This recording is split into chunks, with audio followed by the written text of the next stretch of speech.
Welcome all to the Snail Trail 4x4 podcast. If you like going off-roading in Toyotas, wrenching on Toyotas, camping in Toyotas, and maybe even poking a little bit of fun at Toyotas, and of course, hearing about how fantastic spare parts are in Toyotas, then this is the podcast for you. That's right, ladies and germs.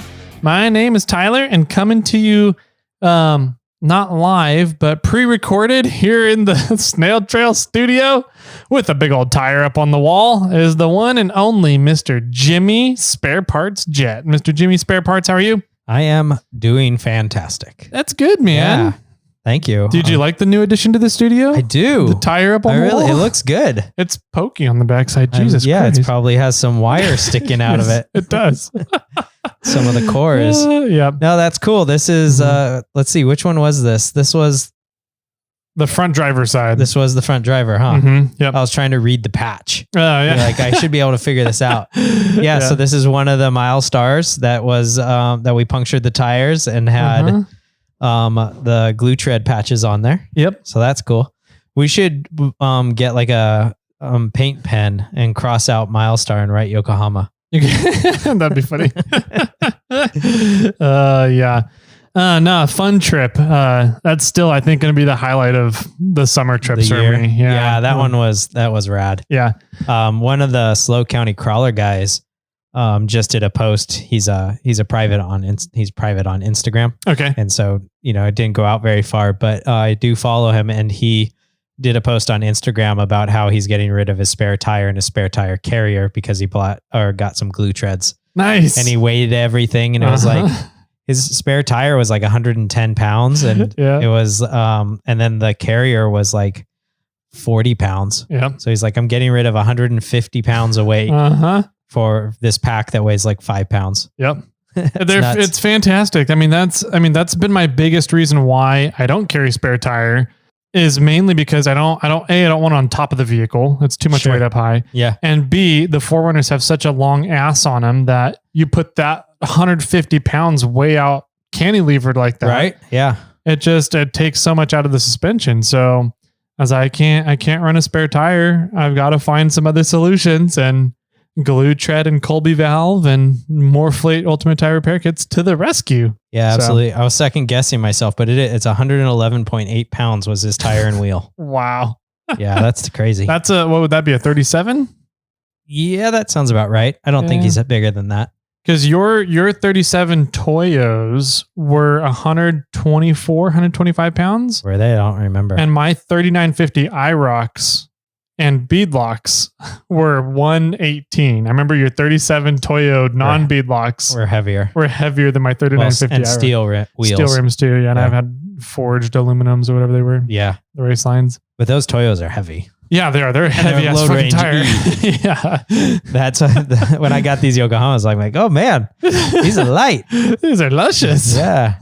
Very nice. Yeah. Super fun trip. We ended up cutting up the sidewalls off of 2 of the tires. Yeah. And so one of them is now hanging up here in the Snail Trail studio. And the other one is going as a gift to somebody.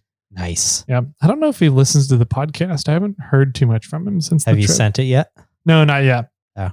Because I'm going to take some rounds of wood and laser in the middle the glue tread logo with the Morflate logo. Oh, cool. And then have it like suspended in the middle of the tire with chains. Okay. Oh, that'll be neat. So that he can put it up on the wall in wherever he wants. Heck and have it there as a big... We should figure out a way to maybe like actually take a paint pen and highlight around the patch. The patch. We have a bunch of green paint pens out in the warehouse right now we're playing around with. Yeah, that'd be good. Because if you look at it, you go, oh, there's a tire on the wall. Yeah. But if you make something that highlights that spot of the patch, maybe you paint the patch green. Oh, that'd be neat. Just paint the whole patch. We may be doing that. Yeah. Just get one of your employees out here to just start drawing on the patch. Sean! You know it would end up there if you had your other one. Yep. Oh, man. Welcome to today's episode. Yeah. How was your weekend? Weekend was low key. That's really good. Nice. Yeah. I did a lot of honeydews and things for the lady since I was a bachelor last week. So I have went to a few birthdays. You didn't get away with being a bachelor by bringing home all the wine? No, I did approach her as, "Hey, honey, I love you. I got you a present." And she turned around and was like, "How much was all this?" Don't matter. Don't worry about it. I brought you wine, babe. Yeah. No. Don't ask questions that you don't want to know the answers to. Right? Just be happy I got you more wine. That's funny. Yeah, man. So Monday episode, got some fun things on the docket today. Listener question inspired topic today. Yeah, absolutely. So we'll get to that in a little bit. We do have the giveaway going on for the month of September still, which is Gear Wrench Corey's and the Snail Trail Shop tool clean out. So some items here from Gear Wrench Corey's locker, which we've gone over a bunch of really cool stuff. I think the value is up around $400 right now in kind of a random assortment of tools. So pretty cool stuff. And so in order to get in on that, make sure you're signed up over at irate4x4.com before the end of the month. And the end of the month is September 34th. Yes. And then on October 1st, the gift box tier opens. That's right. We talked quite a bit about that on Thursday's episode. So if you want some of those details, head on back there. But on October 1st, it opens for 1 month. And just a little info about it is that you need to stay in that tier from October till May. Yep. And then in April, we'll send you a gift box. Tyler's month. We will send you a gift box, and the value should be somewhere between $75 and $80. Yep. Cool. I like it a lot. So that's gift box stuff. Remember, keep in mind that when you are going to mess around with PayPal during October, whether you're moving tiers, whether you're finally moving over from Patreon and coming over to the iRate 4x4, the PayPal signups, check your shipping address in PayPal and cancel your old subscriptions.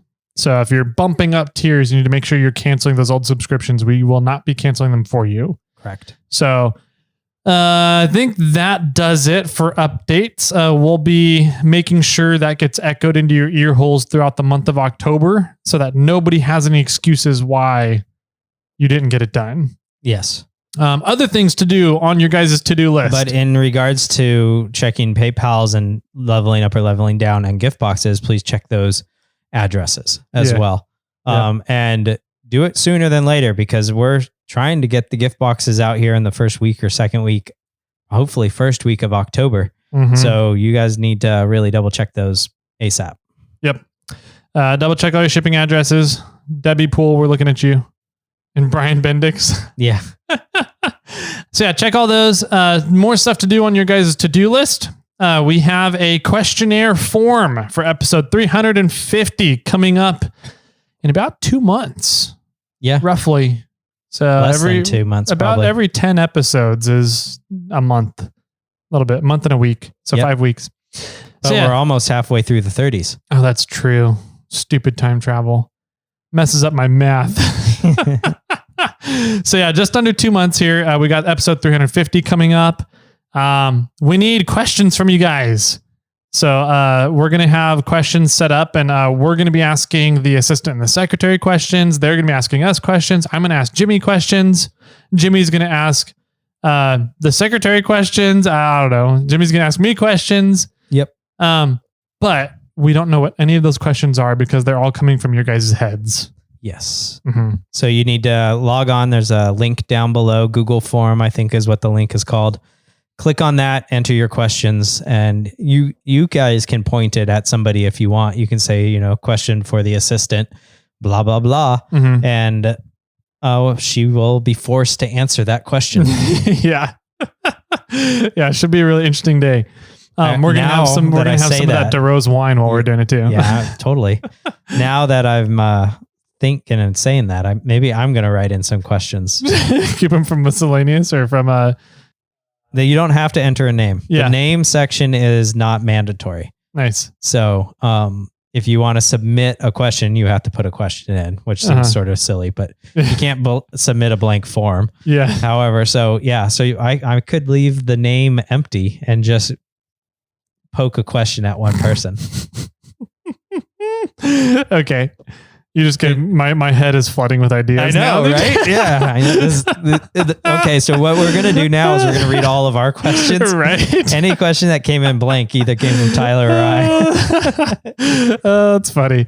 Oh man. Maybe I should go back and make the name mandatory. Then it's gonna come in as Bodie McBoatface on all of the names. Right.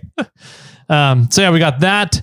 Let's see, October 7th. Is the last day for public comment on what's happening in Moab right now. Yes. So make sure you go into Red Rock Four Wheelers website or Blue Ribbon's website, which is sharetrails.org. I'll put both of those links down in the description as well. Sweet. We're going to get somebody on the podcast here very soon or if we didn't already. Yeah. This might have been time travel. Yeah. This episode might be time traveling a bit, but either way, we're going to have some information about what's going on there. Everybody needs to speak up about this for such a popular area with such an iconic trail as Golden Spike, which is where the Golden Crack is located. Correct. Yeah. If that trail gets shut down, then that just means they don't really give a fuck and they'll shut down any trail in the United States. It doesn't matter. Yeah, absolutely. So everybody in the United States, if you're an off-roader, you need to be going and leaving public comment on this situation that's going on in Moab right now. I'm not going to spend any more time on that. So listen to either an upcoming episode or the last Monday's episode with our interview to learn about what's going on with that whole situation. So yeah, we're trying to schedule somebody to do an interview to discuss everything that's going on. So if we can acquire it before the time this airs, this episode will be bumped and we will air what we feel is probably a little bit more important than talking about spares. Yeah, spare part stuff. So cool, man. I think that does it. Sounds good. Cool. Yeah, that's the important stuff. So with that, we had a question come in from a listener, which we're going to read after we take a quick break.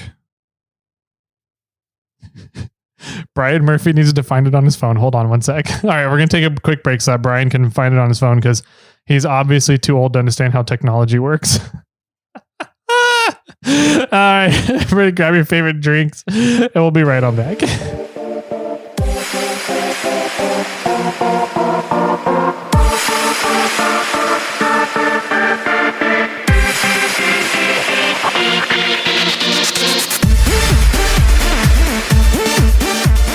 Oh, welcome back, ladies and gentle ladies, to today's campfire discussion. Should be a fun one today. We had a listener question come in it was submitted to Brian Murphy and he got it to us about a month later. So he's such a great producer. I know. He might be taking, a step behind Lorenzo. Who knows? I know, right? We'll have to see if Lorenzo wants to come back and work for us again. Right. No, we had a listener question come in. And it kind of sparked some interesting discussion between Jimmy and I. Yeah. And also it started getting us thinking about other stuff. And what we would do, how we can solve some problems. Mm-hmm. How do we do it now versus how would we really like to be doing it? I think it's more my situation. Okay. Yeah. And then you have I think a really good system for how you do stuff, but let's read the guy's question. And I think it'll be some fun discussion here. Yeah, sure. So this came in from Charles Milholland, and he said, I've been thinking about putting a toolbox together for the back of my tow rig. That way I can carry spare parts to reduce weight in the rig. I know this wouldn't work for you all the time having more parts on the trailhead. It would give you the option to drive back and forth when you don't necessarily need to, but you wouldn't have to carry the weight in your guys' rigs. What are your thoughts? Me personally, I love it. In theory, it's a great idea. I'm like, yeah, absolutely.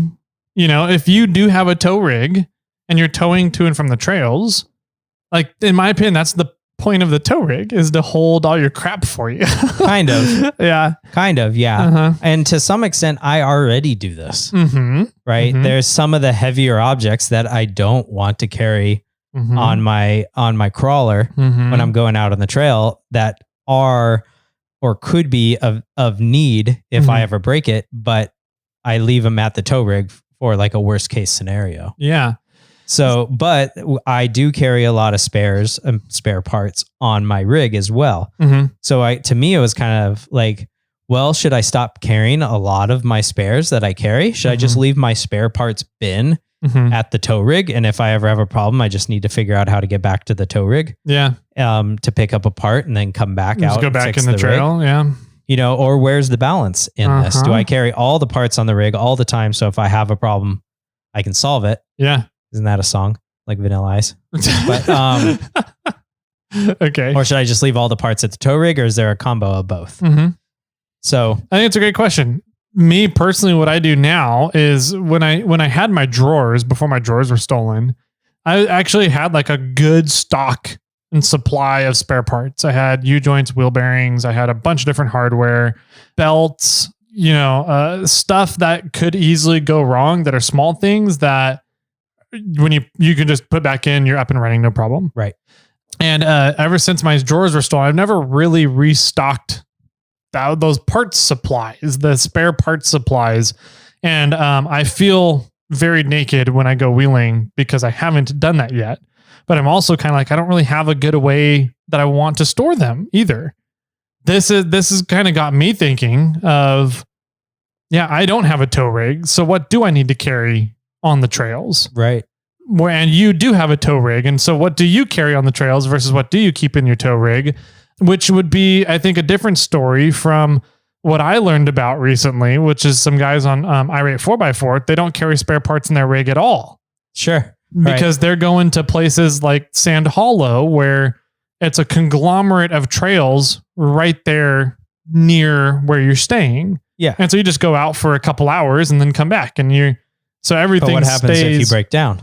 Then you have a buddy bring you back and get your parts or something. They just run into town. You either run into town or everything is there at their Airbnb or at their tow rig. Like they don't take anything on the trail with them. Okay. And us here in Northern California, like our trails are a lot longer, I'm finding, than a lot of places else in the country. Like a lot of places have off-road parks where access to a parking area is very easy to get to.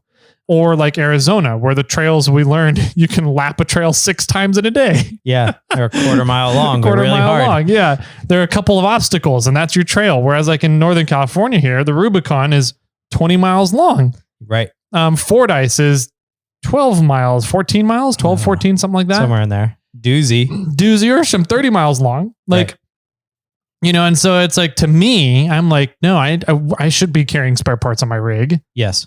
And I think to you, carrying spare parts, some spare parts on your rig, but keeping the bigger stuff on your tow rig is a good solution.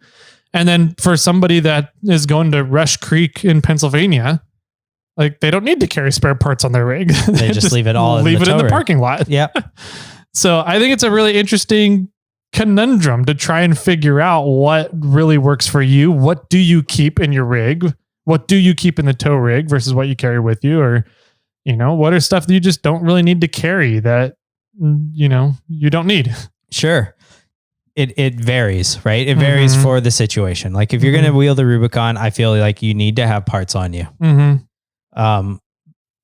It's, if you're like at Buck Island Lake, you're a few hours from either of the trailheads. So it's not the end of the world to drive back and grab something from a tow rig, but it does take, it takes half of a day to go there and back and grab a smaller like spare part.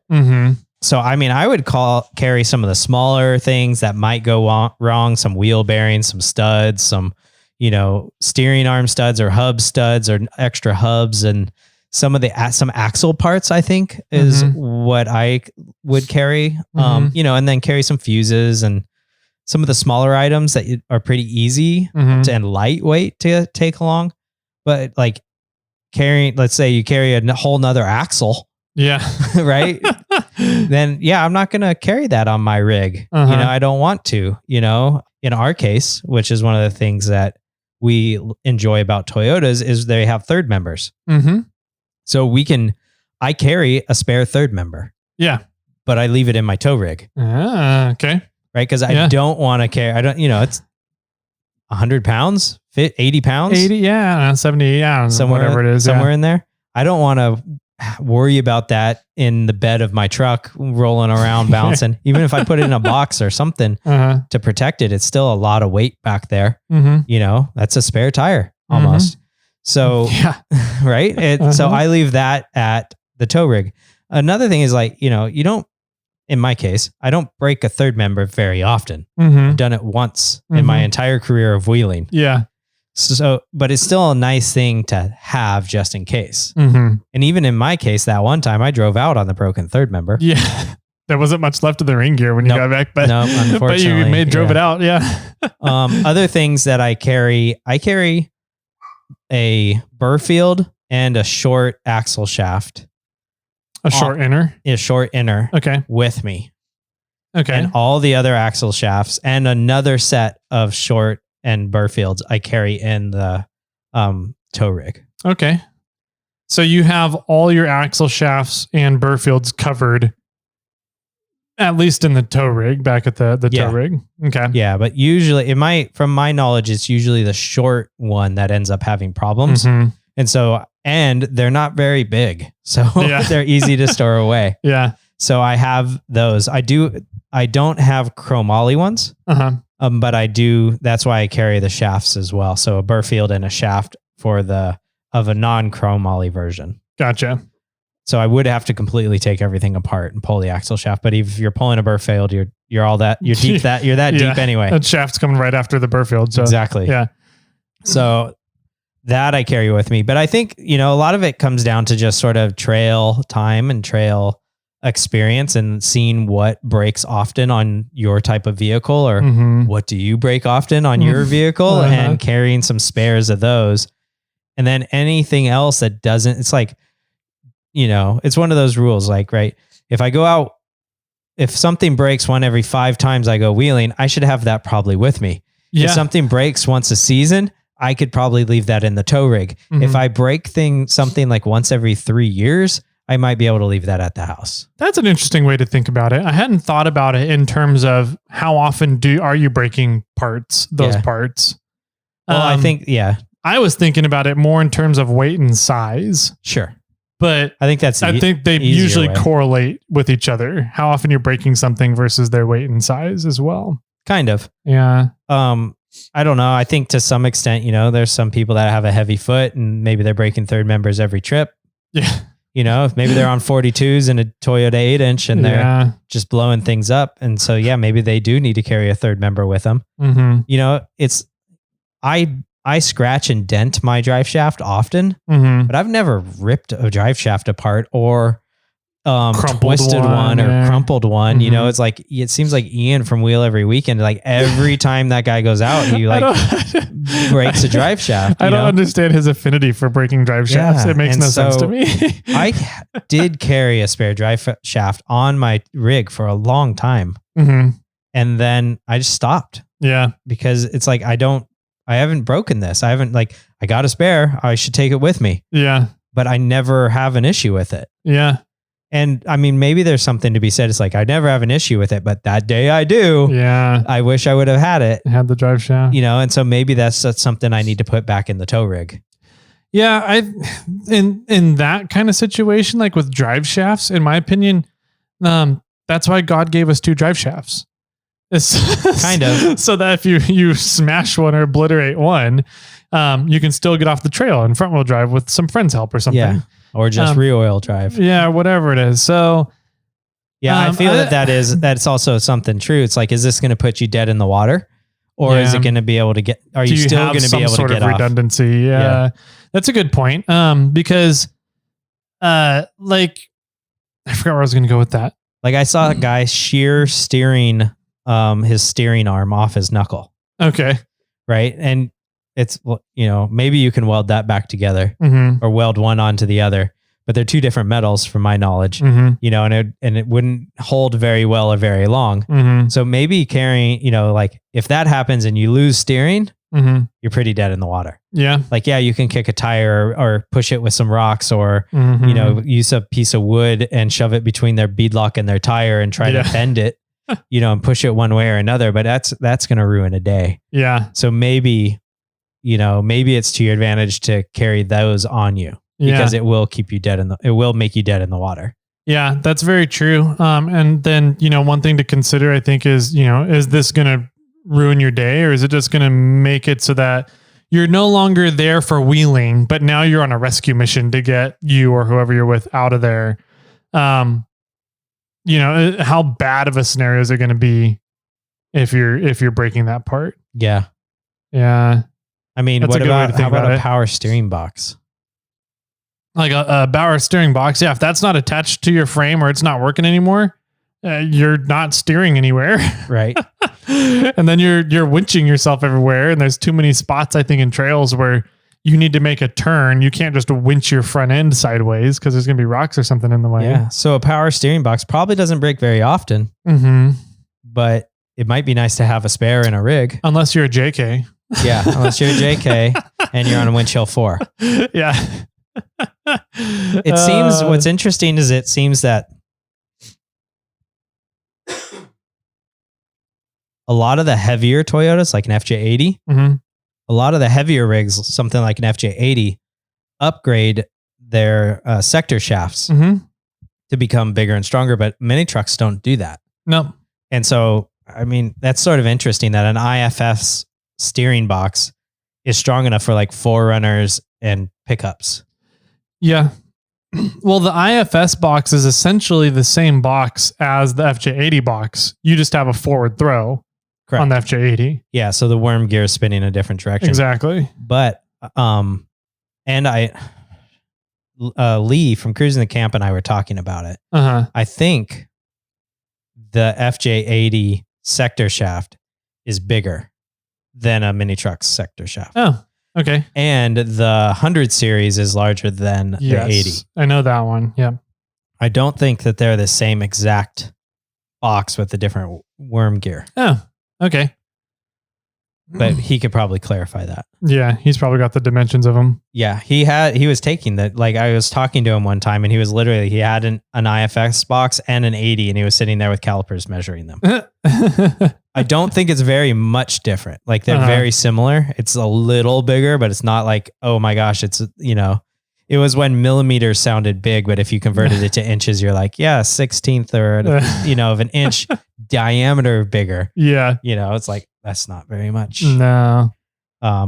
So I think I guess it, now that we're talking about it, maybe it does sort of come down to what's going to put you dead in the water is maybe what you should have as a spare. Now it matters where you're going to, if you want to store it in your tow rig or if you want to carry it with you.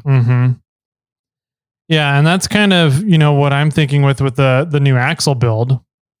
Like if I go wheeling with the Secretary and the dog, I don't have a whole lot of space left in the Forerunner for anything.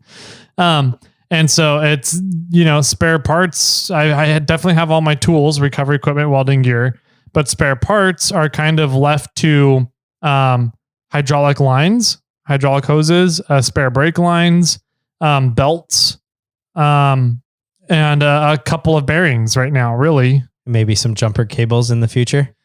I have, probably not jumper cables. I have my jumper box, but jumper cables.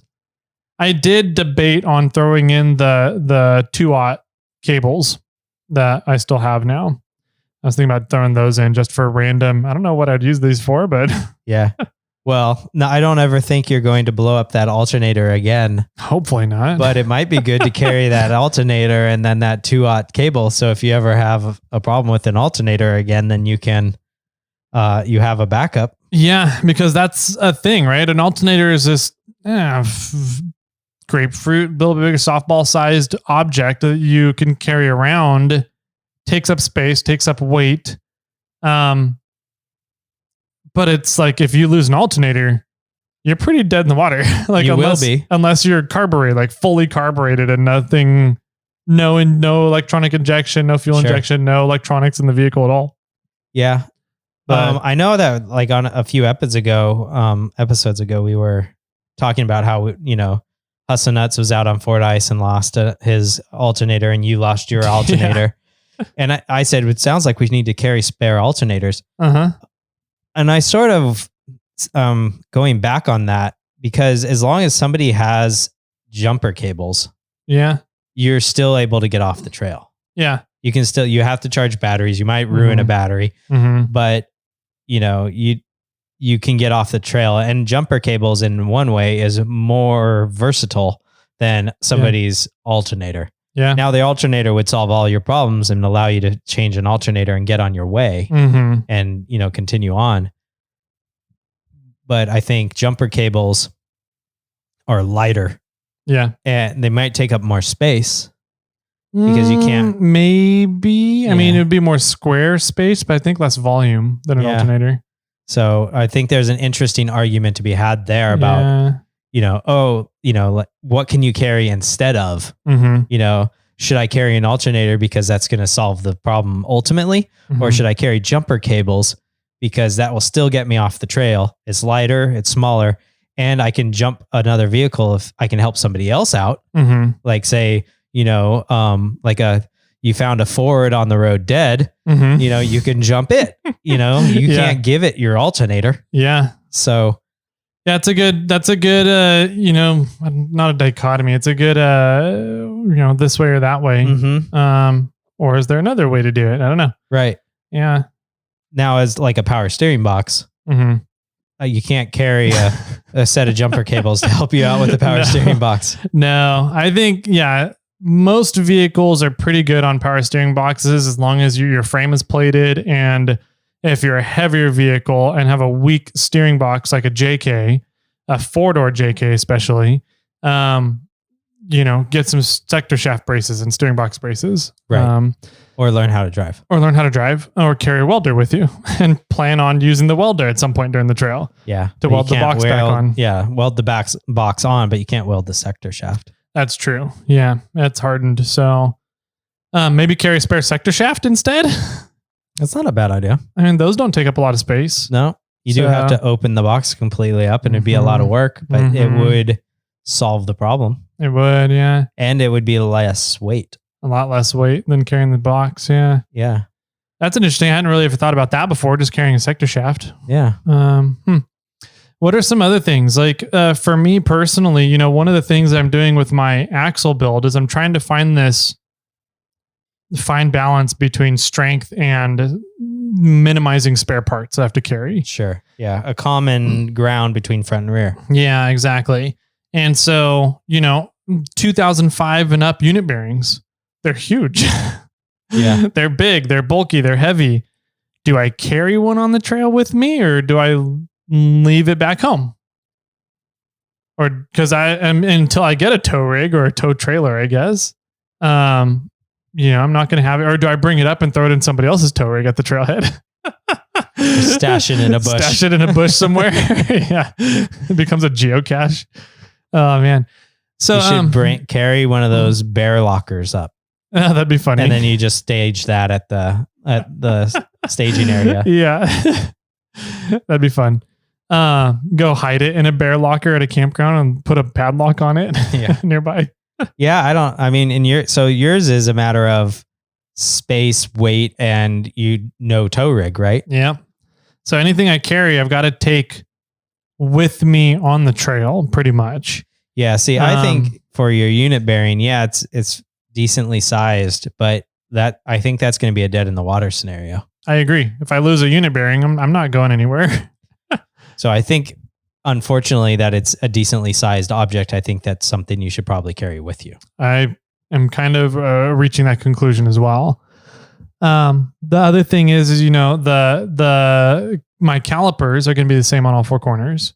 So do I carry a spare caliper or a spare brake pad? I don't think I would. I mean, that's not something that's going to put you dead in the water, right? Yeah, I don't. I used to carry a spare caliper. And even when my brake calipers were seizing, I never changed them. I never did anything. And I think if you had a problem with your brakes, you're just going to pinch a line. That's kind of what I would think too. That's why I carry, I almost said the word. That's why I carry locking pliers. Yeah. And not just locking pliers, but a flat jaw. Then like needle nose. Yeah, the needle nose ones. So you can, pinch off a brake line. Right.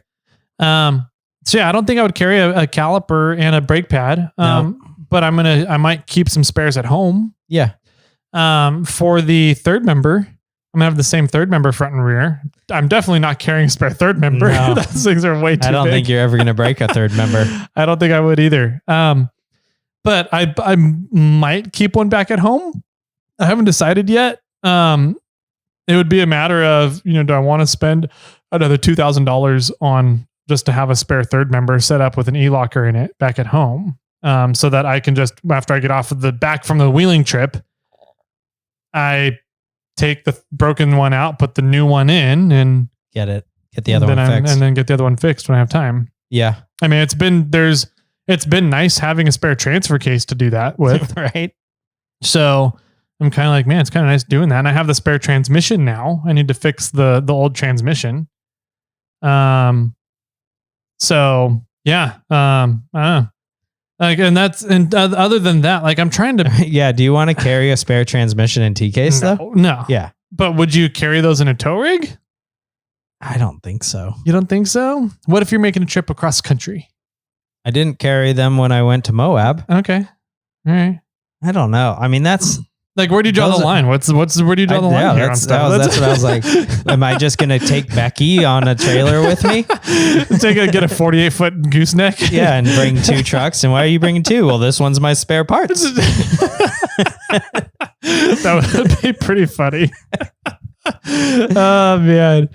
Yeah, I don't know. Where do you draw the line? You're coming home and it's missing an axle and tires and like it's leaning and the fluids are all everywhere. Yeah. So I don't know. I think that's a good way of putting it. How dead in the water are you if a part goes out? Yeah. And to some extent it's, are you wheeling solo? Or are you wheeling with others? Right. Because if your transmission goes out, you're dead in the water. Mm-hmm. You can't shift. You only got neutral, or maybe let's say you're stuck in 5th gear or something. Yeah. For the T case side of things on our end, that's not going to be terrible because 5th gear and low, you still can control yourself fairly decently. But if you're an automatic and you're stuck in a certain gear and you don't have low gearing, it's a bad day. But to change a transmission on the trail would suck. Yeah, it would. Especially if you got something big like a 4L80 or something. Like, I mean, the other option is to pull the transmission and throw it in your rig and get dragged off of the trail if like everything's locked up. Yeah. Well, if it's locked up, you can pull drive shafts. That's true. Well, you can still roll. Even if your transmission is like locked up, I mean, your engine is still going to be, I guess you wouldn't have your engine on then. You're just getting pulled dead. Yeah, you'd be dead in the water. But how do you run your air conditioning then? You can't. Come on. Yeah, you need to carry bottles of Freon with you. You carry spare air conditioning lines. Yeah. A spare evaporator box. Yeah. Okay. I mean, if your transmission gets screwed up, it's not terribly hard to get you off the trail. I would agree to that. That like drivetrain components, not necessarily difficult to get you off of the trail if you have buddies with you. Right. If you lose an alternator, I mean, still the same scenario applies, I guess. Yeah. But that's such a smaller part to carry versus carrying a transmission or a drivetrain component. But what I was thinking at is like, if I lost a steering arm, yeah, it's really hard to steer off of a trail. Yes. Because you lost it. Yeah. That makes sense. Yeah. Right. But if I lost, my transmission, and let's say it locks up. So then I have to put myself in neutral or turn the engine off, pull the drive shafts. I get yanked off of the trail, but I can still steer and stop. Yeah. Yeah. You still got strong arm steering and strong leg braking. Yeah. So you can at least get off of the trail and out of the way. Yeah. So yeah, maybe the answer is what's going to inconvenience more people. To what you need to carry. Like maybe I need to carry a power steering box. Maybe I need to carry a spare knuckle and arms. Like those start getting heavy too, though. Yeah, they do. I carry almost everything to rebuild the knuckle. A full rebuild kit. Yeah, I literally after Lee broke his Burfield out at Barrett Lake, I was like, I should probably throw a full knuckle rebuild kit in my rig. Yep. And so I was actually, because when we got home, I had my inner axle seal was out on my front passenger side. So I replaced all that. And I was like, well, I need to buy another knuckle rebuild kit. And so I have a spare in my garage that when I come home, I need to replace gaskets, something. I can do it right away. And I was like, why don't I just order 3 of them, 2 or 3 of them, and throw one in the rig? Like, yeah. And I was like, well, yeah, that makes total sense. But then I was like, the next trip out before I bought the knuckle rebuild kit, I broke my frame. So I was like, well, I don't need Toyota knuckle rebuild kits anymore. These rebuild kits, but you need probably a spare unit bearing. I'll probably need a spare unit bearing. I'll probably carry a spare ball joint. Yeah. At least the lower ball joints. The tops on the busted knuckle kit are ball joint eliminators. So I don't think those are going to break. But a lower ball joint, I'll probably carry one of those. How about tie rods? That's a good one, right? Yeah. Because tie rods, you fuck your tie rod, you're done. I guess depends how you mess it up. There's ways to straighten them back out, as we know. Right. Yeah. Well, even then, I mean, tie rods are like FJ80 ball joints and things. If you break those, your steering's out. You lost your steering again. So yeah, I carry both right hand and left thread extra ones. Yep. That was one thing I carried when I had all my spare parts too, was I use Heims. I don't drive on the street in California though, so don't worry, it's okay.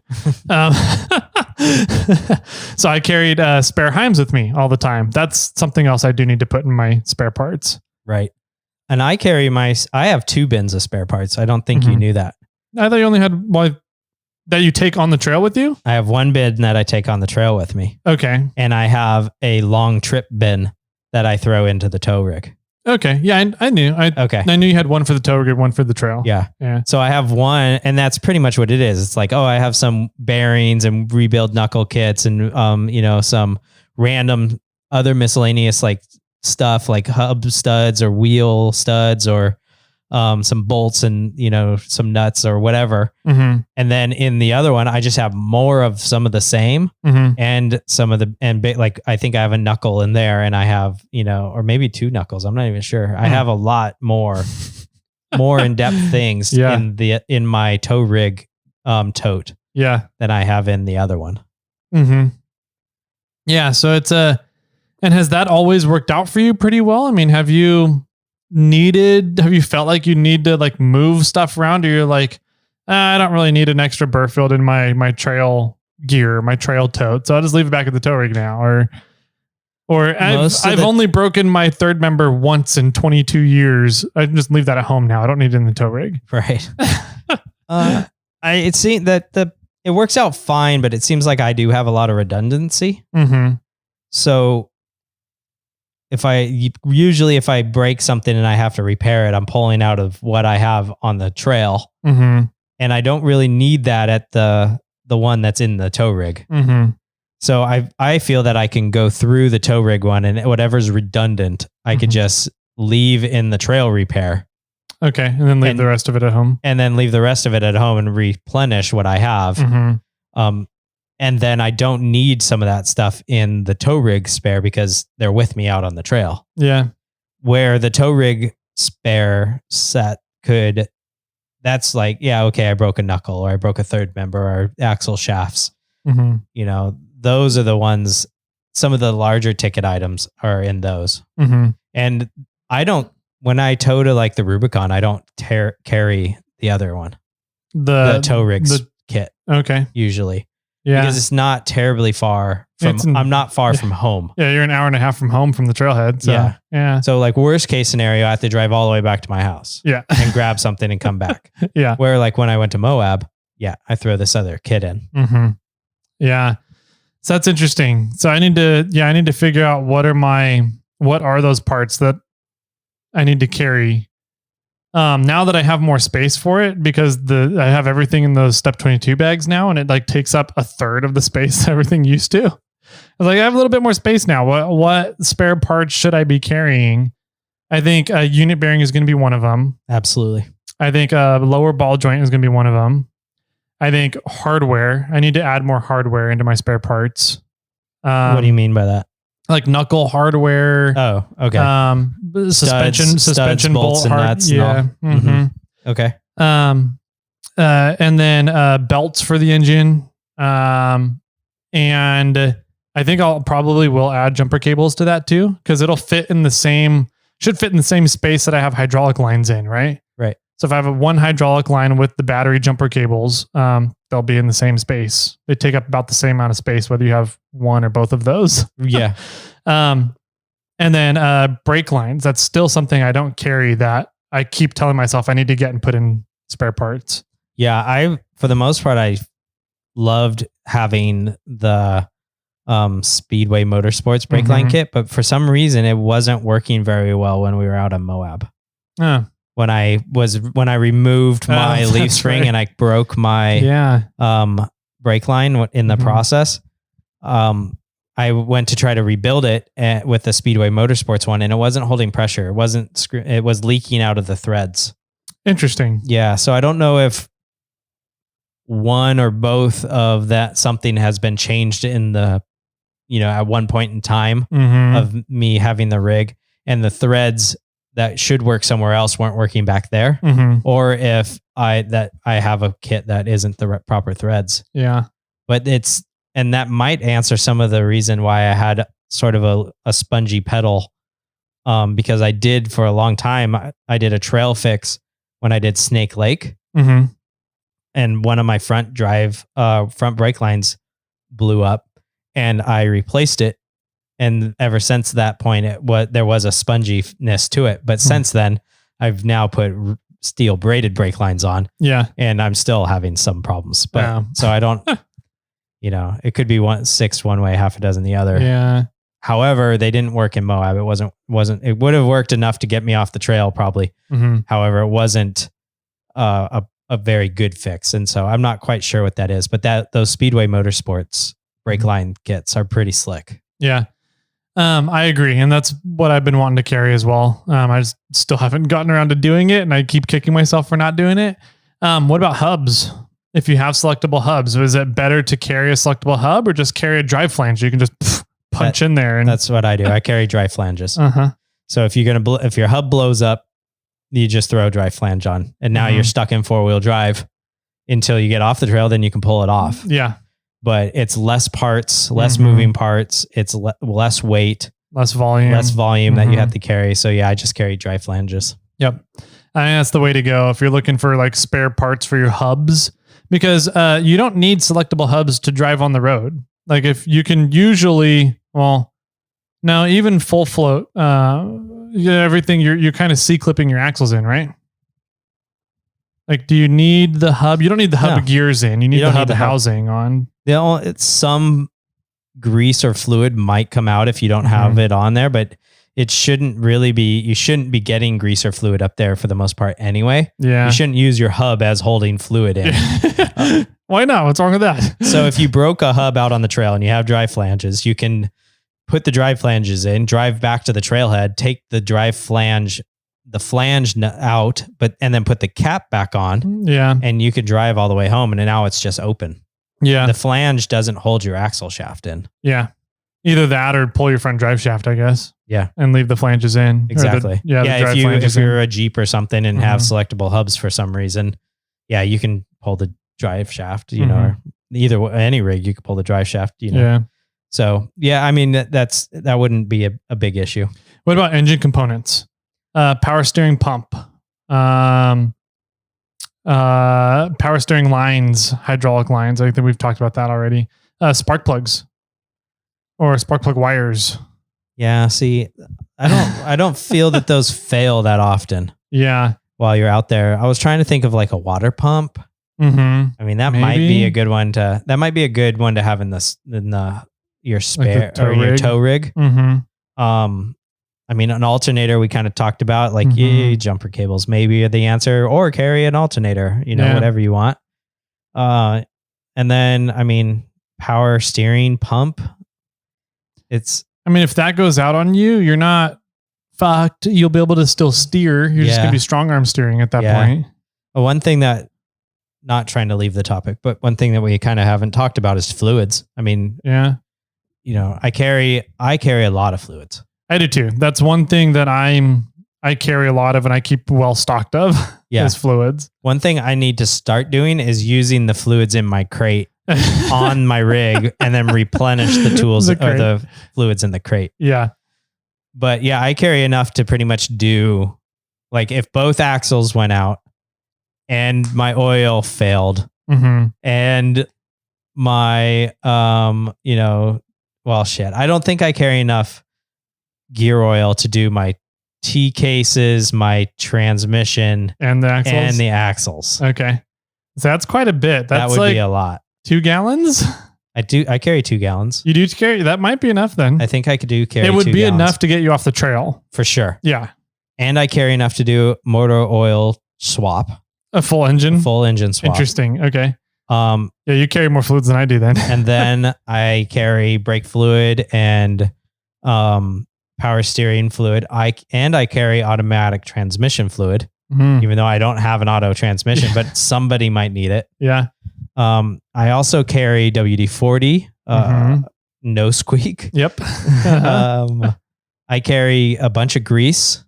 Yep. For the for any purpose, all purpose grease, and I carry some CV grease. Yep. For the burr fields. Mm-hmm. I don't know. There's more in there for sure. Yeah, I pretty much carry 3 quarts of motor oil. 530, I think, is what I carry in the Forerunner. I carry a big old thing of power steering fluid, a big old thing of brake fluid. I don't know how big they are.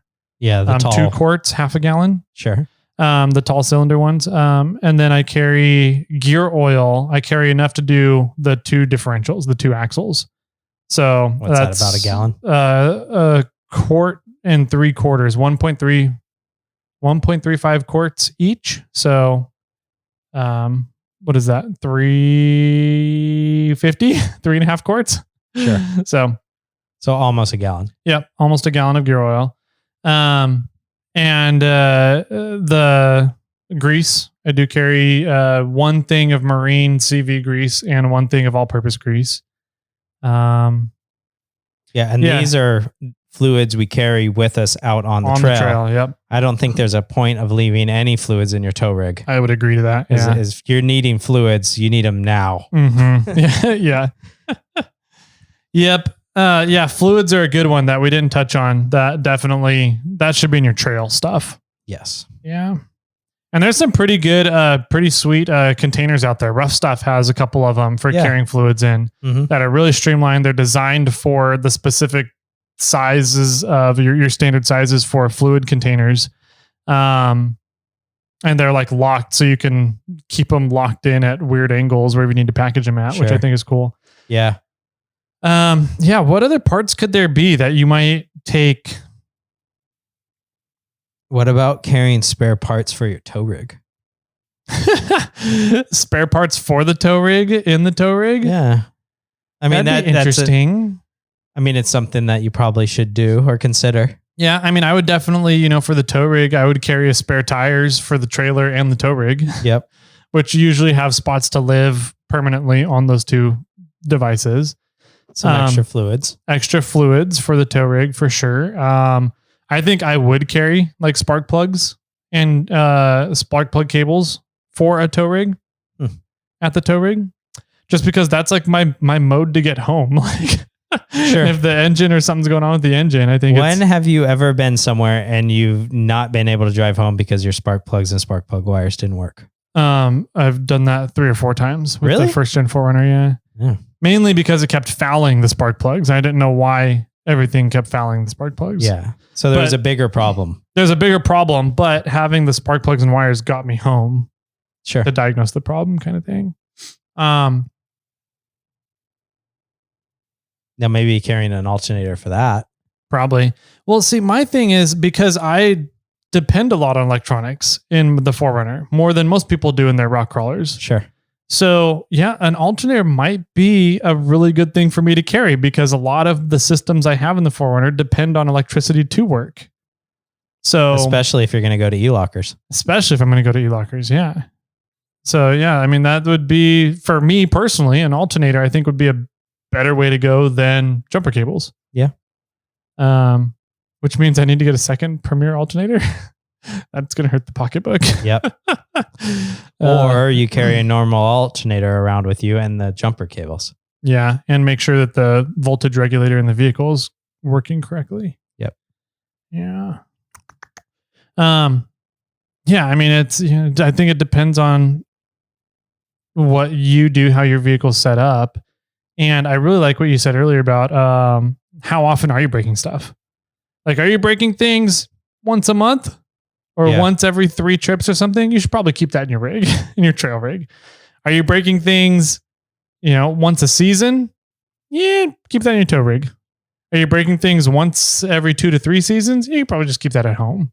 I kind of like that mentality of thinking about it. The problem with that is you have to be wheeling a lot and break stuff to know whether or not you need to carry it. Well, that, and maybe, like you wheel a bunch and you're putting a bunch of fatigue on one thing and then that thing finally breaks and you're like, I haven't had to fix this in a few years. Now it's at my house and I used to carry it with me all the time. Yeah. So it's sort of, I think when I started getting into off-roading, my whole thing was, if you break it, fix it with an upgrade. Yeah. And a lot of times I bought 2. Yeah. That's because it broke. Whatever it was broke. Let's say I broke a 4-bolt steering arm. Okay. Well, now I'm going to 6 shooters. Well, now I'm buying 2 sets of 6 shooters. Maybe all you need is 2 6-shooter arms, because probably if you can drill, if you have the gear wrench, screw extractors, you can pull those bolts out and put in new bolts. And away you go and you're up and running. So, maybe you buy 6-shooter knuckles and 6-shooter arms and another set of 6-shooter arms. But in theory, you upgraded it, so you might not break. So I think it's just a balance of, what did you break? Are you going to break it again? Say I broke the 4-bolt steering arms, but I'm not upgrading to 6 bolts. So I buy another set of 4 bolts, or I buy 2 sets of 4 bolts because they broke once. So I might need to carry them again. It might happen again. Yep. Yeah. And that's a good way to think about it as well. Cause that's kind of what I was doing with the knuckle rebuild kit, right? I was like, I used up my last knuckle rebuild kit. I need to buy more. I need to buy another one to replenish it. And I was like, let's buy another one as well. Yeah. So keep one in the rig as well as the spare back at home kind of thing. Yeah. But I think that there's lots of different things those things can apply to. Well, your knuckle went out, right? And so you bought a knuckle rebuild kit and you rebuilt it. But at that same time, you had already bought one as a spare because you already had one at your house. That's the one I used. I used the one at the house, and I never replenished it. Right, but you had a spare. You already had the spare at home. Yes. Yeah. Right? You didn't I didn't have a problem, and I only bought that one item to solve the problem. Correct. Yeah. Right. You already bought 2. At some point in time, or your knuckle was fine, and you bought one as a backup. Yeah, or I needed to buy just one side, and you can only buy them as like a full axle rebuild or something. I don't remember why I had you can buy sides, but so at some point in your career or whatever, you already thought ahead and you bought yourself a spare. Yeah. Now you're considering buying yourself an additional spare. So you have one in the rig, then you have one at home. So then whenever you need to replenish the one in the rig, you grab it from home, and then you have the one to replenish at home. The one to replenish it. Inventory management. Because you and I go wheeling a lot, and if we blow a hub or something and we fix it, and we come home and we order it on Monday, it probably won't come out before the next time we're wheeling. Yeah. No, it doesn't.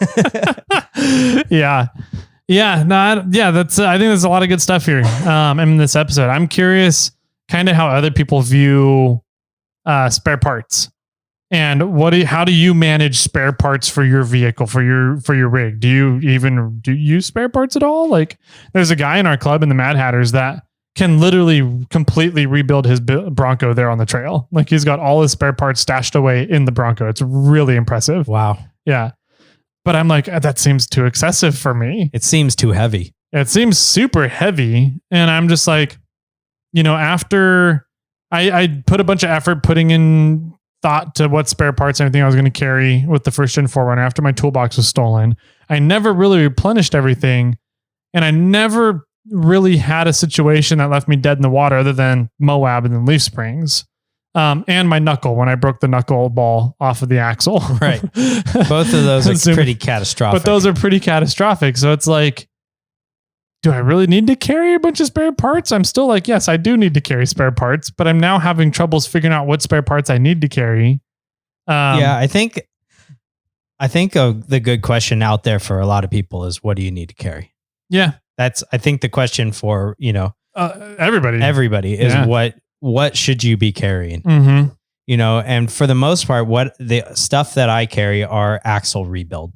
That's the vast majority of what I carry. Mm-hmm. I mean, I have some power steering setup, ball joints, but I don't have tie rods or panhard bars or drag links or whatever. Yeah. So I have ball joints, and I have a hydro assist line. Uh-huh. That's it for power steering. Yeah. I'm thinking about adding a power steering box into the tow rig, because that's probably not a bad thing to have. Mm-hmm. One of the items that I think I want to focus on a little bit more is my rear axle. Okay. The way that Samantha's axle shafts are set up with the disc brakes is way better than the way Bobcat's is. Mm-hmm. And the difference is the amount of money I spent. Okay. The Bobcat's is there as Trail Gear's like cheap disc brake conversion. Okay.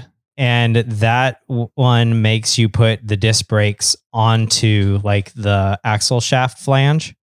Okay. Yep. Where you're like bolted to the back, right? Yeah. Okay. Where the slightly upgraded version, the one you pay a little bit more, kind of goes over the front of the flange of the mounting surface. Okay. And so if you were to take it apart, or for the spare point, you would just need the axle and the wheel bearing sort of setup. Okay. So it's easier to replace. Yeah. In that scenario, whereas the cheaper version, you have more stuff. It's like the axle shaft, the wheel bearing, the whole mounting surface, the disc brakes, the bracket, and everything's all sort of like there. So that makes sense. I think moving more toward, what would be really nice is to move towards a full float. Yeah. However, moving more towards that more expensive version, which eliminates the disc brake on the axle shaft, would just allow you to have a little bit more space and a spare part. If you want to do full float, we can take the weld cups and the 2 unit bearings I have, and we can throw them on the cut off Bobcat's axle, chop it up, and put the weld cups on the rear with the 99 to 04 unit bearings. That'd be interesting. Yeah. I think there are full float kits for the rear axle. I'm sure there are. You just essentially need to convert that into the same flange surface that's on the Toyota mini truck knuckles, right? Mm-hmm. You just need that flange surface pattern. So if you can create a bracket that does that off of the axle and throw a seal in there, right, you're good. Yeah. And that would be nice in the long run. Mm-hmm. So I think that's one of the things I want to focus on. Mm-hmm. But I think like spare parts wise, and it differs manufacturer to vehicle. Mm-hmm. If you're a JK, you're probably carrying different spare parts than, a Toyota. Or if you're a stock JK on Dana 44s, you're carrying different spare parts than a JK on 60s. Yeah, that's true.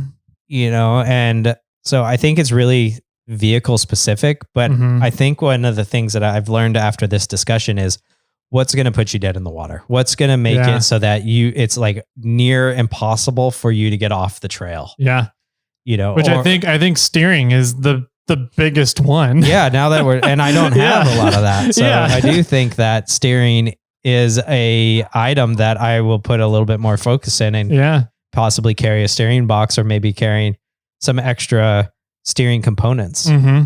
Yeah, I agree. I think I'm going to be putting in some more steering stuff. I do need to replace my Heims on my tie rod and drag link, but I'm building new ones anyways. So right. When I build the new ones, I'm going to put extra Heims into my spare parts for the trail stuff. So I think this has been a fun discussion. Yeah. And I want to know out there, it's like, I know everybody's rigs are different, but is there something that you carry on your rig or at your tow rig that we didn't even mention? Yeah, That'd be fun. That'd be interesting. A battery.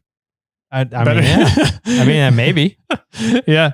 I mean, if you lose a battery, you have like a triple battery set up on your tow rig, so you can take one of them and put it in your crawler if you need to. Yeah. Yeah. If you lose a battery, though, you can still drive. That's true.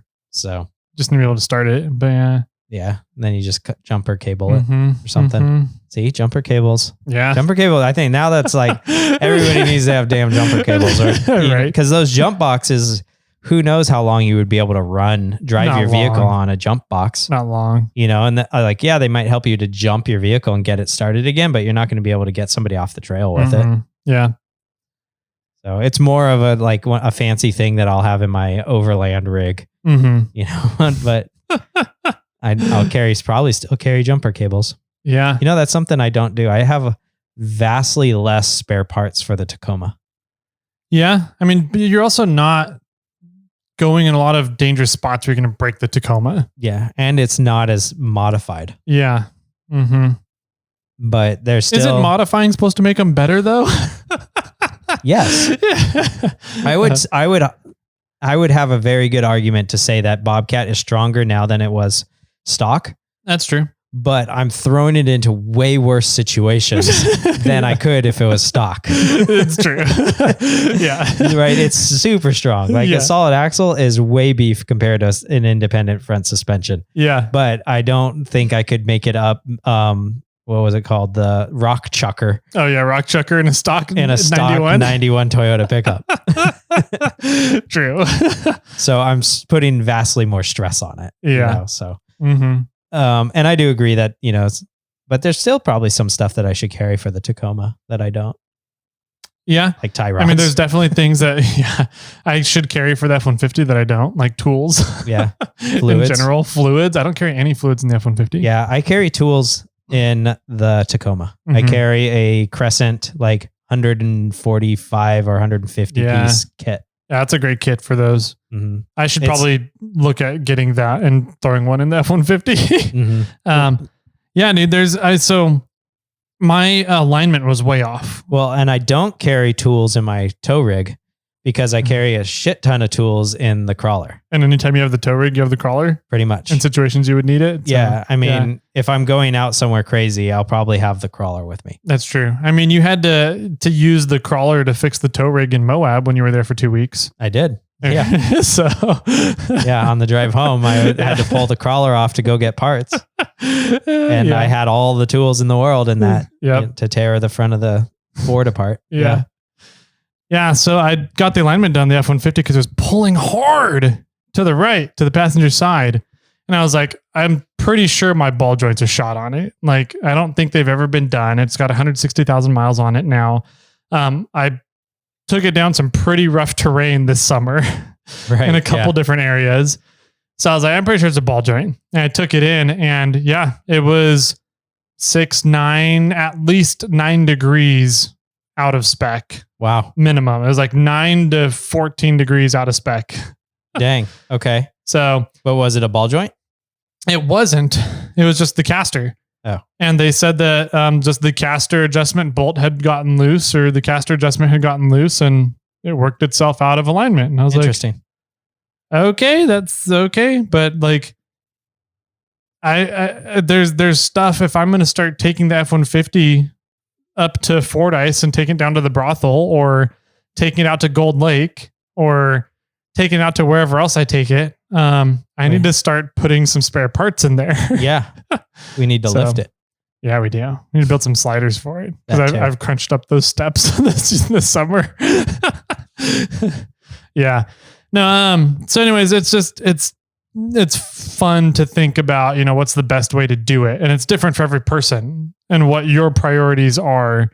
So, I really like the idea of what's going to put you dead in the water and what are you breaking most commonly as your kind of your top priorities. Yeah. And if you if you break it, fix it with an upgrade. Yeah. I mean, that's been like Bobcat's number one saving grace. Cause there's been like Bobcat used to break a bunch when it was like, I was learning to wheel and, I was early stages of the build. And now Bobcat's, it's been like a tank for a few years where it doesn't like, I go through and I check things. I check my fluids. I check the bolts. I check everything out.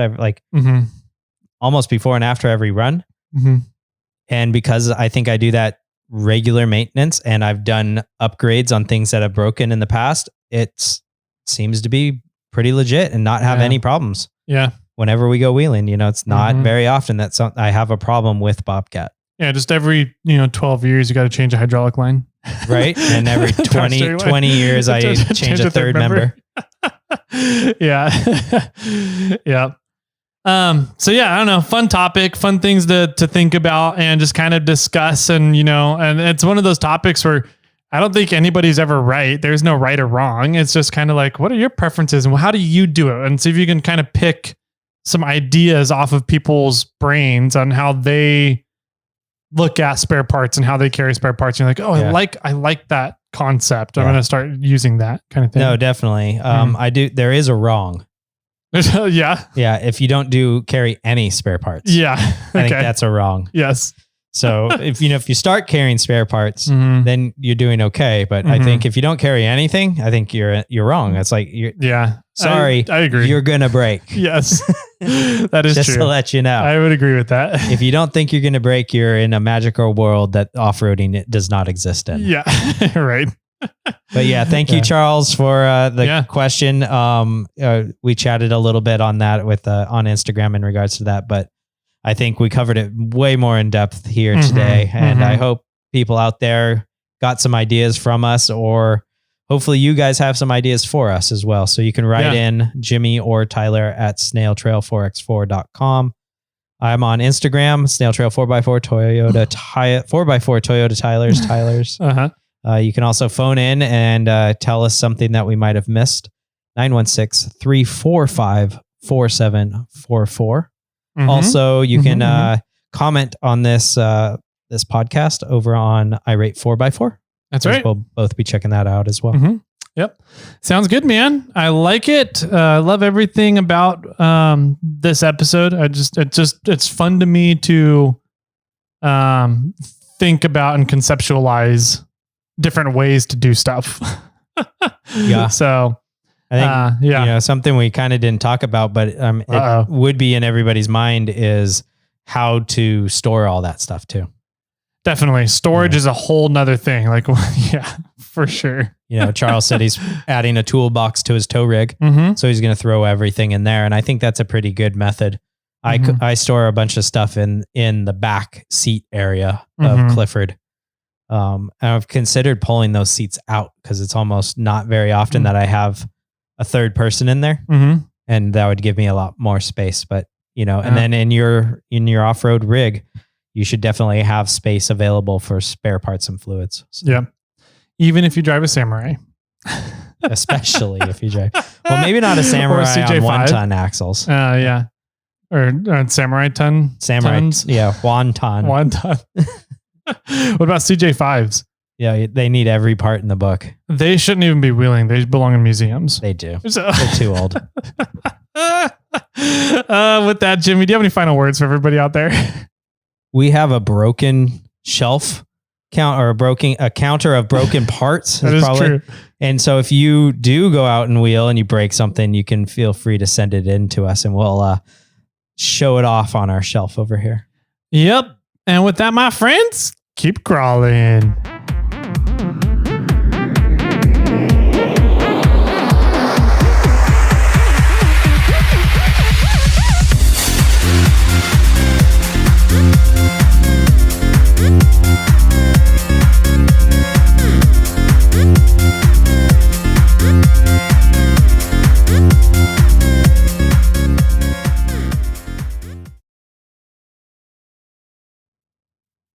I got one for you.